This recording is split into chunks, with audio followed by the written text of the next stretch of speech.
8 years ago, on the night my son was born, I decided I'm going to write a book for him.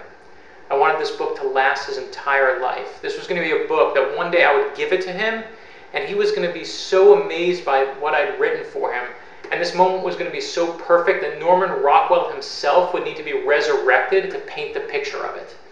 And I started this book, and it was okay, but it was a little bit silly because I was a father who didn't really know anything about fatherhood yet. So I was writing things like be good as if that was going to teach my son to be good.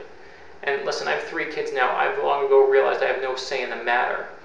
But eventually someone told me a story about the Wright brothers, and the story went like this. That every time the Wright brothers used to go out to fly their plane, they would bring enough materials for multiple crashes. That means every time they went out, they knew they were going to fail. And they would crash and rebuild, and that's why they took off. And I love that story. I want my son to hear that story. I want him to know that if he perseveres, if he works hard, if he has good old-fashioned stubbornness, he can do anything in this world. And I also decided at that moment that this was the book I was going to write for him. I was going to collect heroes throughout history for him.